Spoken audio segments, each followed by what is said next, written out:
Então, a gente já chegou em Gênesis 1. Por que a gente, parte de Gênesis 1? O que Gênesis 1 tem para falar para a gente sobre quem é Deus, sobre a maneira que ele se relaciona com aquilo que ele cria, com essa criação? O que vocês enxergam aí nesse primeiro capítulo de Gênesis? Que agora a gente saiu ali das nossas considerações sobre o texto bíblico, agora a gente está entrando no texto bíblico mesmo. A primeira coisa que me chama a atenção é que o texto não fala, né?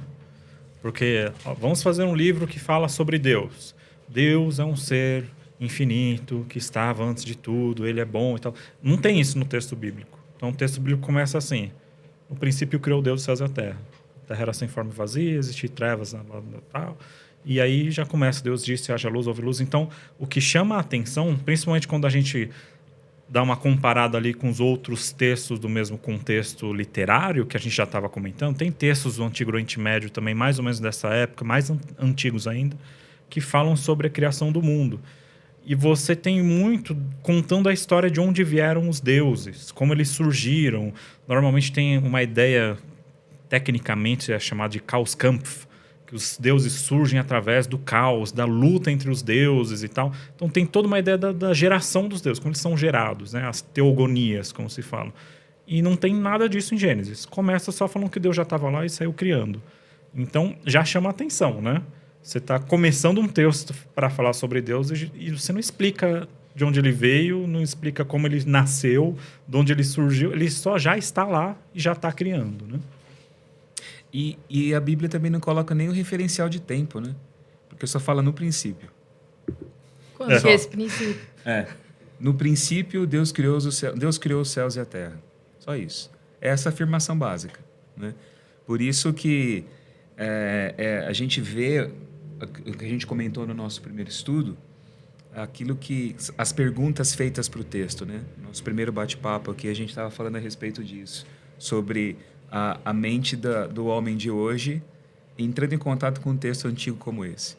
Então, muitas pessoas vão querer olhar em Gênesis 1 e encontrar afirmações científicas sobre como Deus criou as coisas. E a gente não encontra isso aqui no texto de Gênesis 1. Não é Só uma fala que ele receita, fez. não dá para Não tem receita reproduzir. de bolo, não dá. Como que a gente vai fazer o ser humano? A receita do ser humano fala que Deus ele pega ali o barro, né, molda ali do pó da terra e tal. Você não tem como reproduzir isso num laboratório. Ou mais entende? ainda, o texto não necessariamente tem a ideia de desenvolver uma teoria científica de como o mundo surgiu. Né? O autor do texto não tinha esse pensamento, ele não tinha a ideia de vou escrever ciência agora. Não, ele está escrevendo um outro tipo de texto com outra ideia. E é isso que é interessante, porque é um texto de origem, o livro de Gênesis, né? A gente chama, o nome Gênesis é o nome que vem da tradução grega, que vem da Septuaginta, né? Gênesis. Mas os livros em hebraico eles costumam ser chamados geralmente pela primeira palavra que aparece no texto. Então aqui é Bereshit, no princípio, seria o nome do livro. Mas o próprio nome hebraico, tanto hebraico quanto o grego, vão trazer essa ideia, que é o livro das origens. Só que não fala de como Deus faz, não explica como ele cria e não fala nada a respeito da origem dele. Entende? E não fala nada de outros deuses, E né? não fala nada de outros como deuses, é só ele. outros contos aí cosmogônicos, né, que a gente estava falando, como a Bíblia é um livro revolucionário, né? Não fala, porque na Bíblia o único Deus que existe é Deus mesmo. Então, e a única pessoa que ele se relaciona é a criação dele. Então, Olha, isso inclusive é tão importante, a gente não colocou no nosso resumo aqui, mas isso é uma coisa que vale a pena a gente também dar uma destrinchada, porque talvez essa seja a grande polêmica do texto bíblico num contexto em que ele foi escrito. Porque a gente tem um contexto politeísta, o paradigma, o jeito das pessoas pensarem é que você tem vários deuses criando tudo, esses deuses são inclusive relacionados com forças da natureza, né? A gente vê o mar lá, o mar é um deus, então quando o mar está revoltado, o deus está bravo. Tem o deus da tempestade, tem o deus do sol e tal. Então, os fenômenos naturais são corporificados em deuses, na mentalidade da época. E agora a gente tem um deus que não é um fenômeno natural. Ele cria os fenômenos naturais, ele antecede esses fenômenos.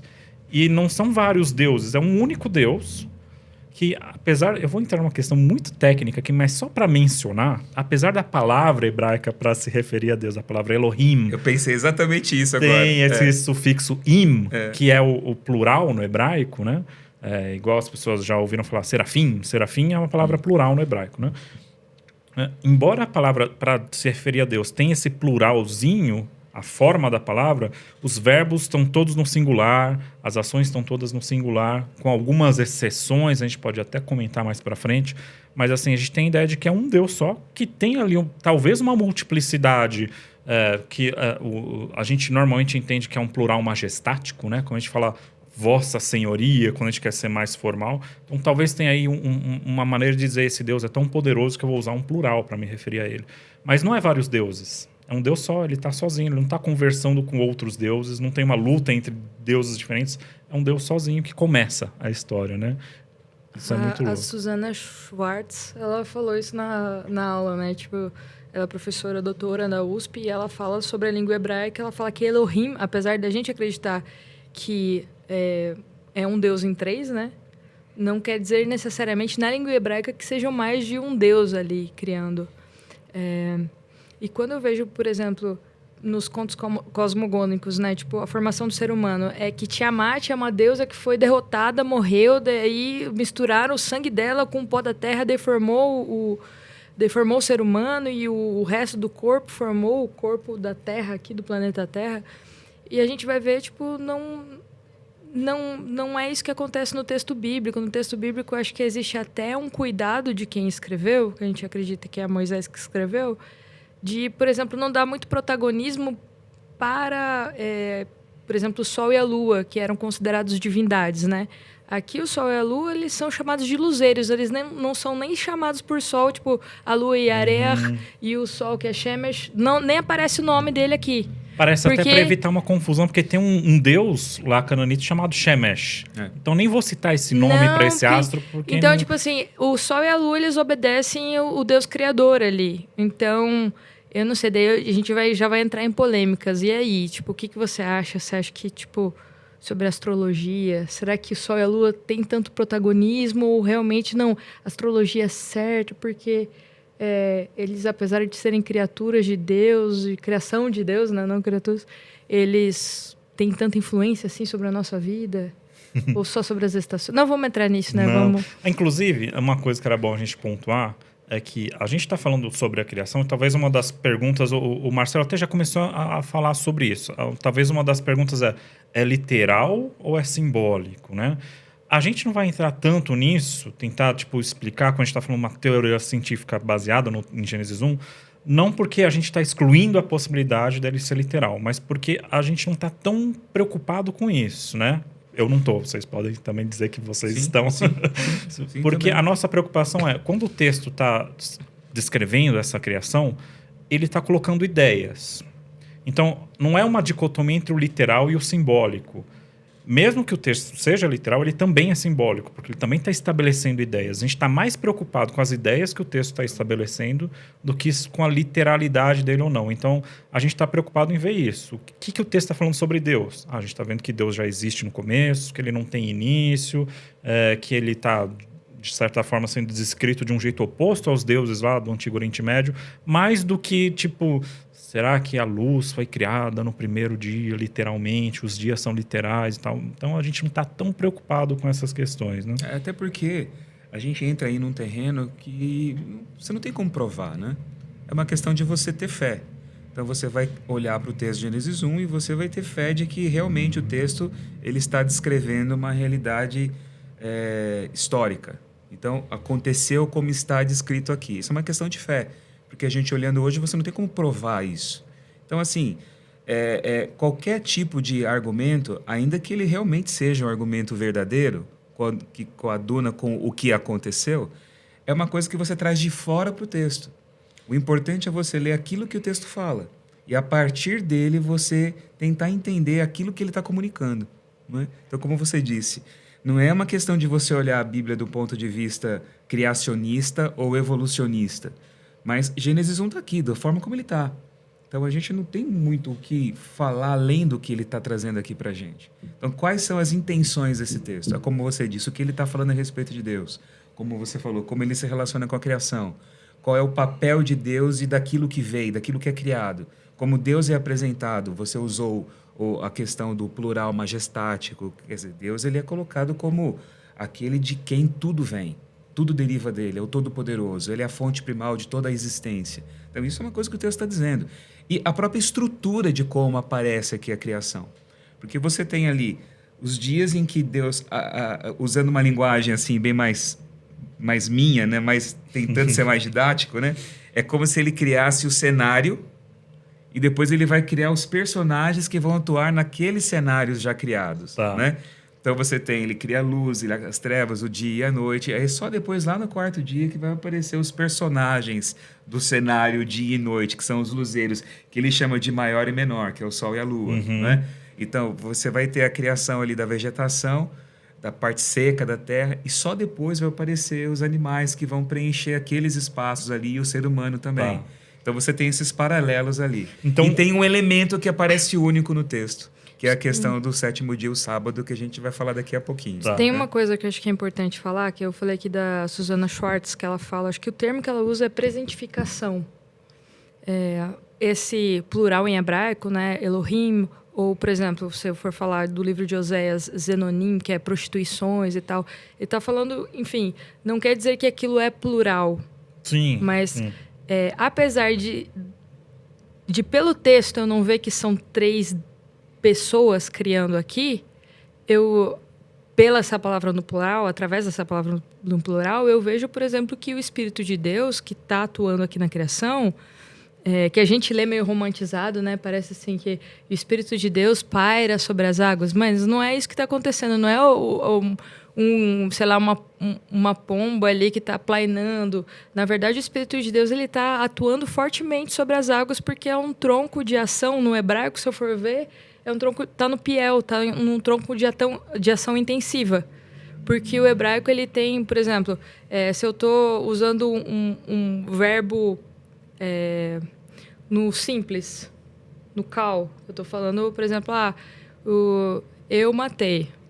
Agora, se eu estou usando um tronco de ação intensiva, não, eu assassinei, eu cortei em pedacinhos, então...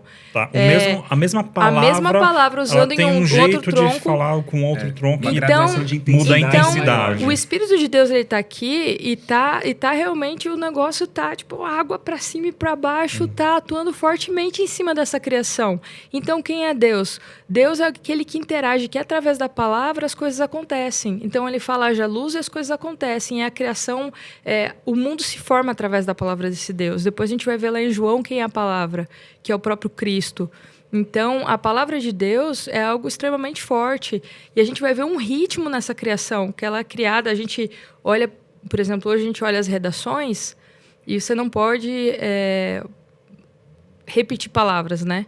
No texto bíblico, repetir palavras é essencial. É um recurso. É um recurso e vai ser essencial. A gente vai ver uma cadência aqui nesse texto, né? Ouve tarde de manhã, o primeiro dia. E Deus diz que ela é bom. Então, Deus chama, Deus, ele vê que aquilo é bom, ele diz que aquilo é bom, ele ouve tarde de manhã. Então, Deus fala, Deus vê, Deus chama. Existe uma sequência que ela é repetida nos dias da criação e vai criando um ápice, né, nessa criação. Até porque o que você falou é muito interessante, Akio, porque o texto bíblico hoje a gente lê. Você tem aqui uma tradução, tem uma tradução, você está com a sua aqui, a gente lê o texto. Mas no passado, lá no começo, o texto era lido. E as pessoas ouviam. Era lido em voz alta, né? Era lido em voz alta na sinagoga. Então você pega o texto hebraico, o texto era escrito para ser lido. Então ele não era escrito, melhor, ele é escrito para ser ouvido, melhor dizendo. Não para ser lido, ele é escrito para ser ouvido. Então é por isso que é necessário você criar esses padrões. Criar esses padrões. Você vai repetindo. Essas estruturas de repetição, elas vão trazendo esses padrões que você vai ouvindo, vai internalizando. E de repente, quando você tem uma quebra daquele padrão, então, aqui tem alguma coisa quase interessante como um refrão, que está sendo... Né? Exatamente. Então, assim, Deus cria, vê e diz que é bom. Ouve tarde, manhã, primeiro dia. Agora eu vejo, Deus fala, Deus fala, Deus faz, Deus vê, Deus chama. Deus fala, Deus faz, Deus vê, Deus chama. Deus fala, Deus faz, Deus vê, Deus chama. E com tudo isso, tipo assim, a Terra, ele primeiro ele cria o ambiente e depois os seres vivos, né? Então ele cria o ambiente e depois preenche aquele ambiente. E a gente vê, por exemplo, que o ser humano ele surge num ápice ali da criação, porque o ser humano é muito bom. Aí tem algo a mais, né? Algo a mais. Ele fala a palavra bom em hebraico tov e muito meod. Então, tudo é tov. Depois ele fala meod, é muito bom. É muito então, bom. Tudo é muito bom A gente quando tem aqui aparece o ser humano. A gente tem aqui um texto descrevendo a criação que começa, no princípio criou Deus os céus e a terra, né? A terra era sem forma e vazia, havia trevas sobre a face do abismo, e o Espírito de Deus pairava sobre as águas, ao verso 2, né? E aí a gente começa a ter esse padrão, né? Deus disse-se, haja luz e houve luz. E a gente tem várias desses. E Deus diz, haja não sei o quê. E Deus diz, como você falou, o padrão. No primeiro dia, haja luz, houve luz. No segundo dia, haja separação entre as águas. No terceiro dia e tal. Então a gente tem esse padrão que vai se repetindo. E os refrões que e viu Deus que era bom no final de cada dia, né? E houve tarde e manhã, o primeiro dia, o segundo dia, etc. e tal. O pessoal diz que não tem só no segundo dia que não tem esse e viu Deus que era bom, né? Porque nem Deus gosta da segunda-feira. Né? É verdade. Por isso que terça-feira é para amar em Tov. Ele repete 2 vezes bom porque segunda-feira. É porque na segunda-feira, no segundo dia, Deus ele só separa as águas de cima e das águas do firmamento. Ele só separa o céu das águas de cima e das águas de baixo. Mas ele vai completar as coisas na terça-feira. Tá. Mas deixa eu só...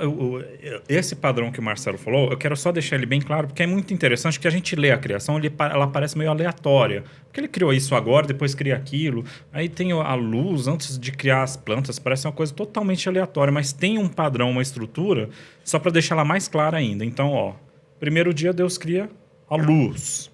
No segundo dia, Deus faz separação entre as águas de cima e as de baixo, né?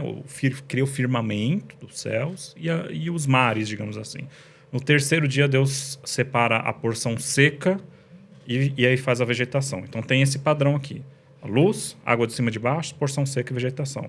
Aí, no quarto dia, ele cria os luminares. E essa relação etimológica existe no texto, Eles aparecem. Né? A luz e os luminares. Então, você vê que o quarto dia está relacionado com o primeiro. Aí depois ele cria os peixes e as aves. Então, relacionado com o segundo, os mares, né, e o firmamento.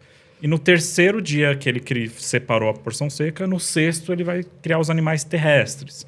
Então, tem essa relação e que ela parece... Quando a gente fala disso, é muito impressionante que a gente fala, olha, tem uma ordem aqui, as coisas não estão sendo criadas aleatórias. Mas essa não é a única relação no texto.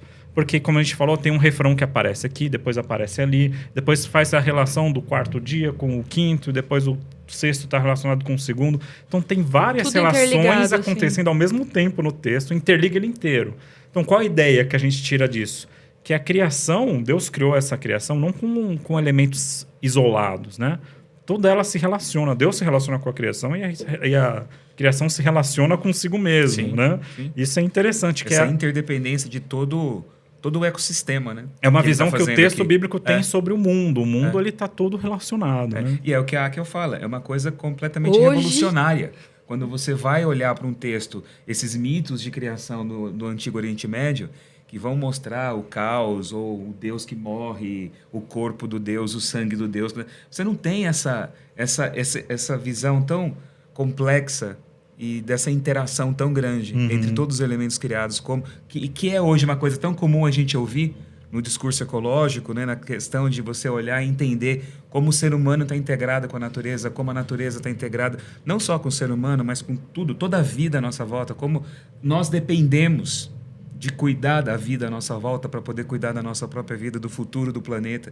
Essa interligação, essa interdependência de tudo se faz presente aqui nessa visão que o texto coloca pela maneira como a estrutura da criação é apresentada para a gente. Isso é revolucionário, totalmente. Ainda hoje que tem muita gente que não consegue olhar para a natureza dessa forma. Olha para a natureza como uma fonte de recurso para demanda energética que a gente tem hoje para alimentar o nosso progresso. né? Então, essa visão de, não, eu tenho que cuidar de tudo, porque eu sou parte integrante de algo que está aqui. Isso. A gente vai falar mais da criação do ser humano no próximo, mas já dá Sim. pra gente ver que o ser humano está integrado Sim, nisso. Ele não é dentro uma disso. coisa à parte, não. Ele é uma criação desse mesmo Deus e dentro desse contexto aí, né? É exatamente isso que eu ia falar. Isso que você falou, Marcelo, me lembrou muito o Krenak, né? Essa integração do ser humano com a natureza. Mas tem uma coisa que o homem e a mulher carregam, né? Em Gênesis, capítulo 1, verso 26 e 27, fala que o homem e mulher, ele faz questão de colocar mulher também, porque ele poderia ter só colocado a palavra Mas Adão, guarda que é a esse, humanidade. Aqui. Guarda para o próximo Sim, estudo. Porque quem é o homem, né? Cenas do próximo, né? Cenas do próximo. O homem é a imagem de Deus. É a imagem desse Deus. Então, o que Deus faz, eu faço. Então, o Viktor Frankl, né? Ele passou por aquele campo de concentração.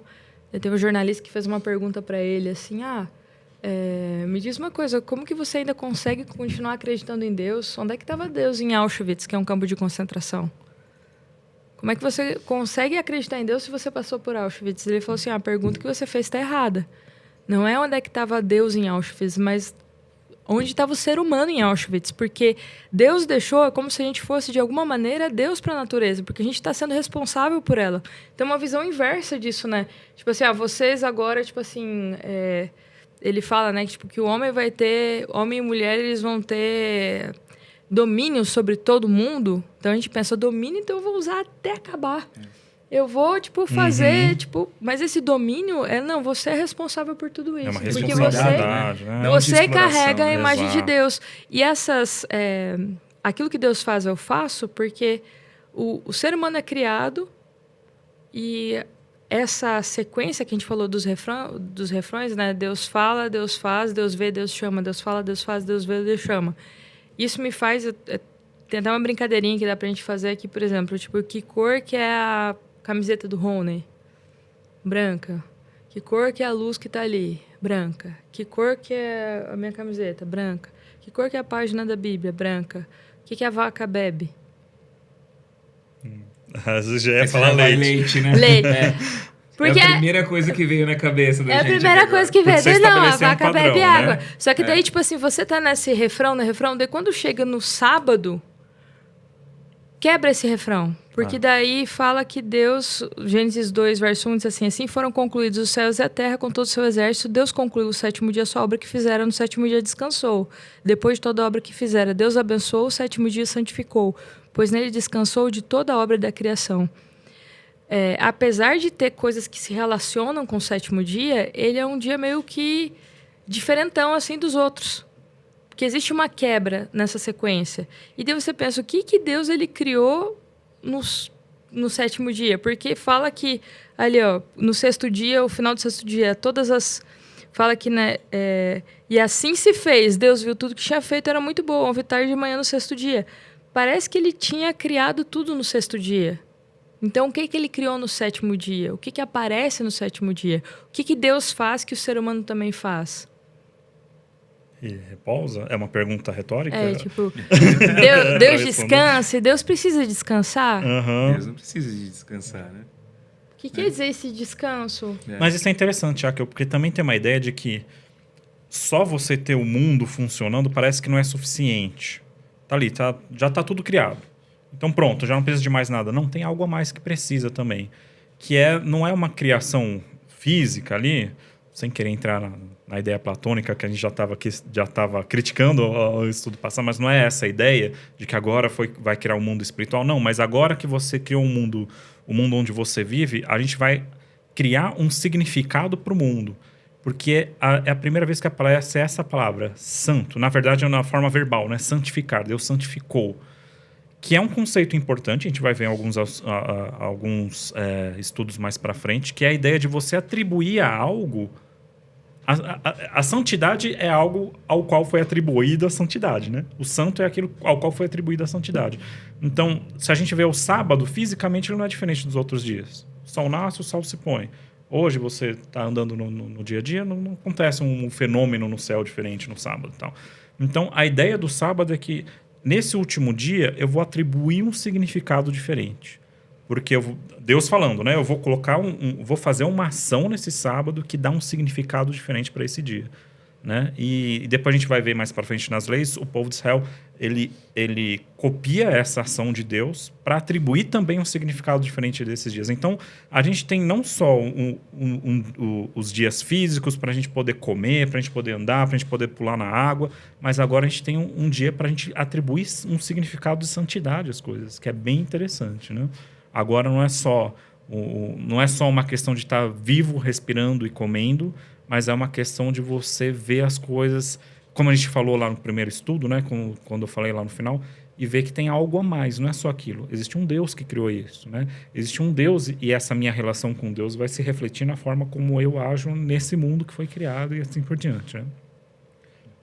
Faltou voz no final aqui de pegar a água. Mas aqui, o que você falou, né? O ser humano é convidado a entrar nesse descanso que é de Deus, né? E aqui diz que ele abençoa, ele santifica e ele descansa. Então, olha a quebra que a gente tinha comentado em relação aos outros dias da criação. Então, o que ele cria nesse sétimo dia? É o dia em si, né? Ele não cria nada, ele cria o dia em si. E estabelece esse dia como esse ponto para você poder olhar. Por isso que vem o que você disse, a palavra santidade. Você atribui santidade àquilo que é santo. Você separa do uso comum uma coisa que é santa, né? Então, ela está separada, ele tem um outro propósito diferenciado. E é isso que aparece aqui. Então, toda a estrutura do relato da criação, é aí que a gente vê.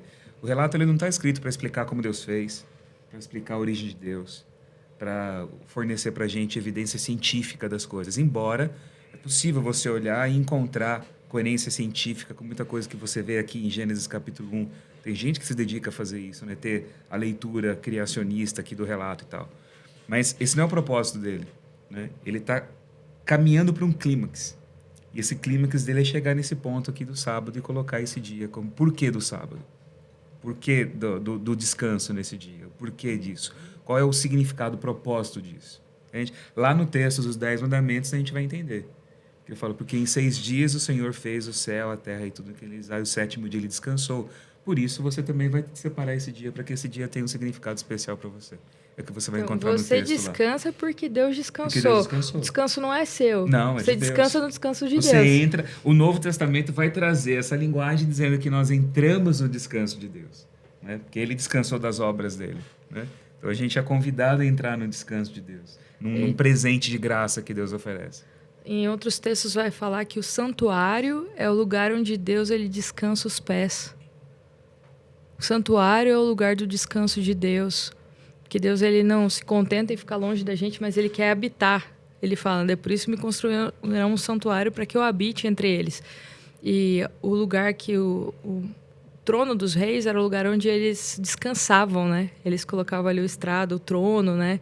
Mas, na verdade, não é o lugar que ele sentava para descansar, é o lugar que ele senta para julgar.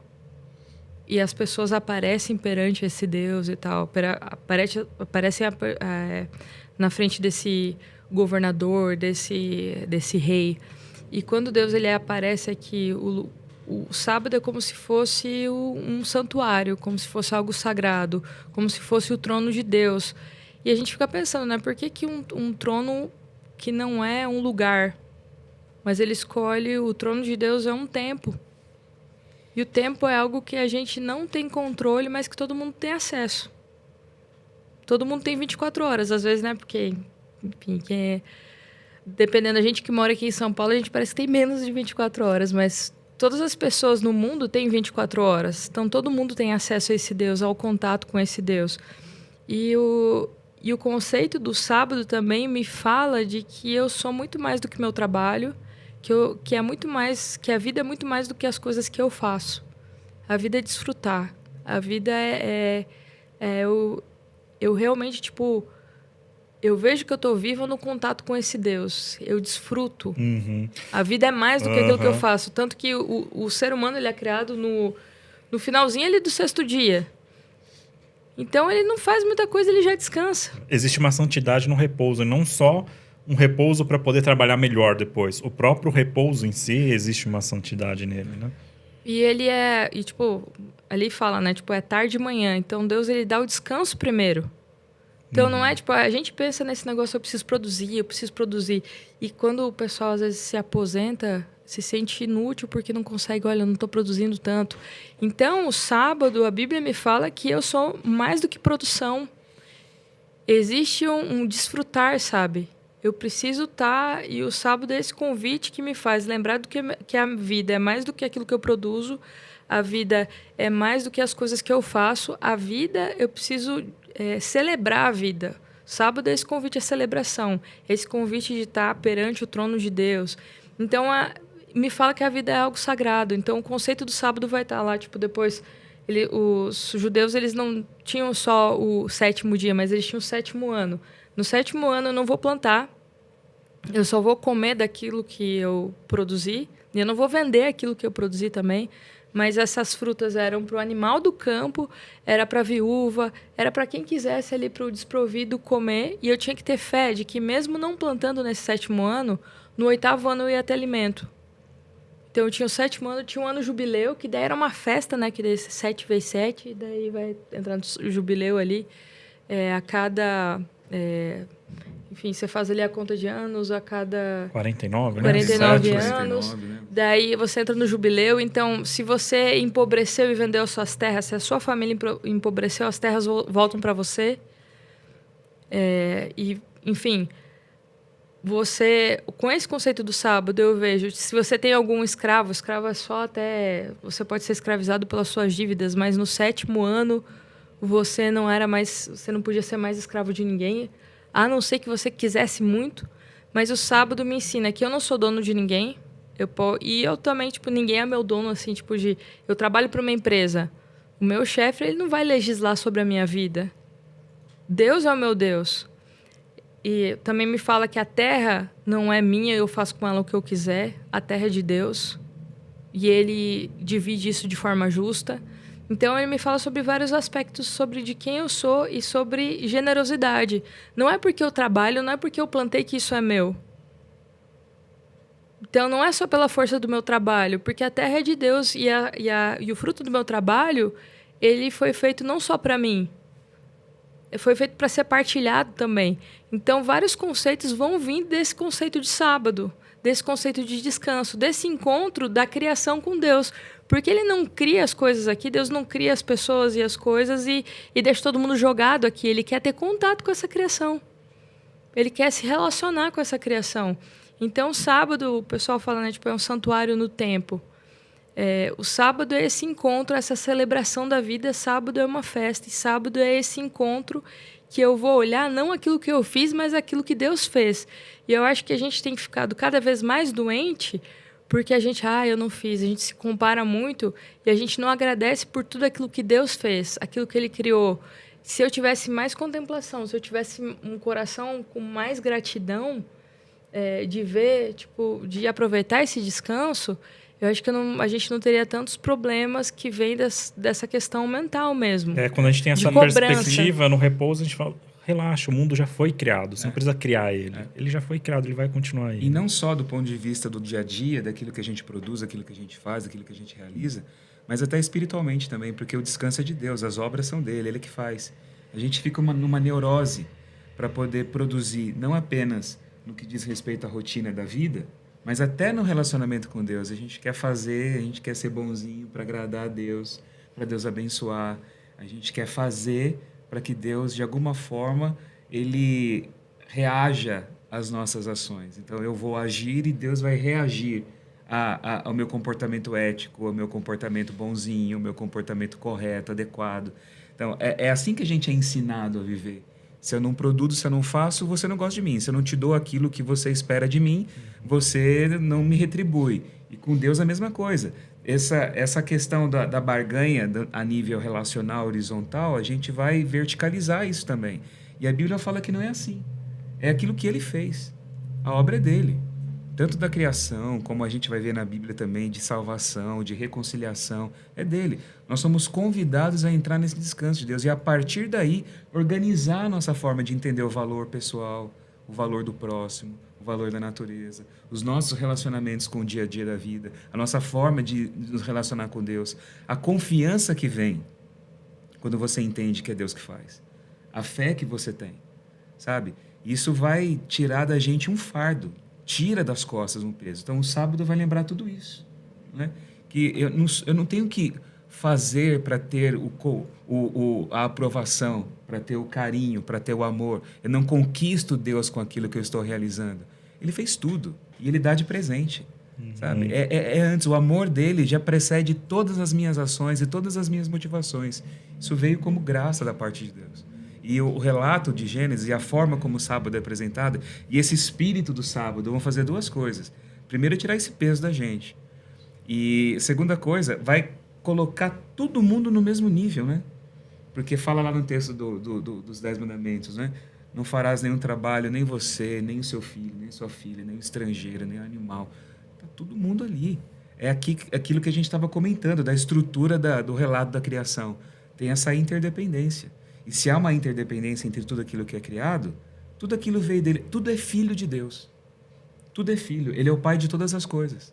Então, o sábado ele vai trazer essa visão. Então, não adianta só, como muita gente hoje lê o texto de Gênesis e lê o texto dos 10 mandamentos e fala, poxa, o sábado é um dia santo, então a gente tem que santificar o dia, a gente vai na igreja, a gente vai na sinagoga, a gente vai ter atividades espirituais ali.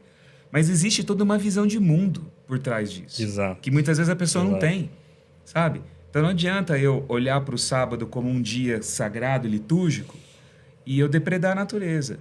Ou eu tratar errado o outro. Ou eu não ser misericordioso, não ser amigo, não ser inclusivo com quem está fora do meu alcance, sabe? Então, existe toda uma visão de mundo por trás desse contexto do sábado que aparece aqui. E isso é fantástico, é maravilhoso. Quando eu vejo todo esse relato da criação aí, eu fico pensando, né, que tem... que eu até citou, o Enuma Elish, que é um desses relatos de criação do mundo, lá da antiga Babilônia e tal, que ele termina com a criação da cidade de Babilônia, e Marduk sendo o Deus Supremo lá e tal. E a gente vê que nesses relatos do Antigo Oriente Médio, você não tem muito um limite, como a gente estava falando aqui no começo, entre Deus, a natureza e o ser humano. Tem uma coisa meio divina, seres humanos podem se relacionar com deuses, terem, tipo, semideuses que são criados, e aí você tem todo um povo que descende de um deus, então não tem muito limite entre Deus e o ser humano. Os deuses são muito humanos no comportamento deles. Os deuses são muito humanos, e a natureza tem algo de divino nela e tal, então tá tudo meio que misturado. Aqui no relato bíblico a gente vê assim, de um lado tá Deus, e de outro lado tá a natureza e o ser humano. A gente tem até uma relação com a natureza, né? Inclusive... a gente vai ver isso mais no próximo estudo, que fala mais do homem, da criação do homem, sim, mas tem até uma relação de palavras ali do ser humano com a terra e tal, com a natureza. E do outro lado está Deus. A gente não é divino no sentido de que a nossa essência, a nossa natureza não é divina. Deus que criou a gente, e existe um fôlego de vida que é divino, que faz a gente estar vivo, né, dentro do pensamento bíblico. Mas é bom a gente olhar e a gente se identificar. A natureza está relacionada comigo, né? Por mais que Deus criou tudo, eu faço parte desse todo.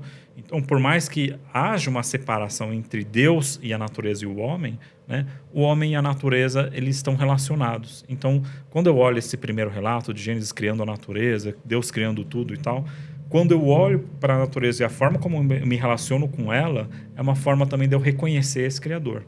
Então, o jeito que eu trato a natureza, que eu vejo a forma como o mundo é criado, é uma forma também de adorar a Deus e de reconhecer que existe um Deus que criou tudo isso. Isso que você falou é muito importante, porque as pessoas elas se preocupam muito com... Os que se preocupam com religião, né? Se preocupam muito com religião, com doutrinas, com comportamentos, com liturgias... E o que isso tem transformado você na sua vida? Né?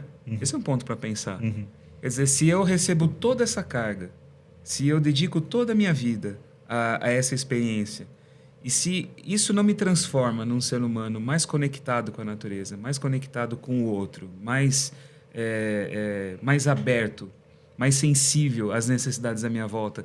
Quer dizer, que tipo de experiência espiritual eu tive? Às vezes você está ali separando o sábado como um dia de atividades litúrgicas, vai na igreja, sinagoga, coisa do tipo, mas isso não tem transformado você para você experimentar essa visão de mundo que a gente tem colocado aqui, que é o resultado maior, que é o propósito maior de tudo isso. Né? Uma coisa que eu acho muito forte é que a primeira coisa sagrada na Bíblia, santa na Bíblia, é o tempo. Uhum. E eu fico pensando, cara, a gente tá num corpo que murcha. Eu, como mulher, eu fico ali comprando meus creminhos, assim, tentando, né? E eu olho, assim, para os meus pais e eu vejo, tipo, eles não tão velhos, mas eles estão envelhecendo assim como eu estou envelhecendo, e isso me causa muito medo, porque eu fico pensando, se eu pudesse pagar, quanto que eu pagaria para ficar 1 hora a mais com os meus pais? Porque geralmente a gente pensa isso num leito de morte, né? Quanto que vale o tempo com seus pais? Uhum. Eu daria tudo. Parece que o tempo é um inimigo, né? Quando a gente tá assim, ele. quando a gente, tipo assim, frente à morte, por exemplo, assim, quando você tem alguém que você ama na UTI, quanto que você pagaria para ficar 1 hora a mais ali com aquela pessoa que tá vivendo? Uhum. E a gente vai gastando o tempo, assim, a gente é como se abre a torneira e fosse correndo ouro, correndo dinheiro. A gente usa o nosso tempo de qualquer jeito. Só que o tempo é algo sagrado, é algo que a gente não tem controle. A gente é efêmero, mas Deus, ele se relaciona com a gente no tempo. A gente tem acesso a um Deus, a gente tem acesso a momentos assim de celebrar a vida que temos agora, de celebrar esse momento que estamos vivendo. E a gente parece que não se deixasse, eu acho que se Deus não tivesse criado o sábado, a gente ia viver trabalhando o tempo todo, ia viver consumindo o tempo todo e não ia ver que a vida é sagrada.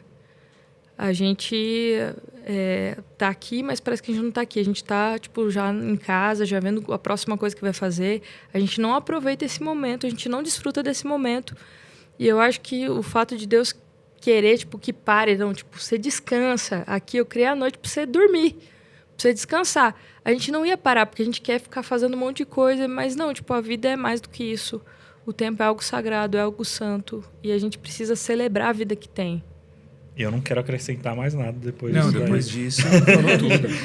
Falou tudo. Então, no próximo Realmente estudo, a gente fala um pouco mais sobre o ser humano, mas isso daí foi muito bacana, que eu acho que é o jeito perfeito da gente terminar esse estudo aqui. Gente, a Avon patrocina a gente. Os creminhos, né? Os creminhos.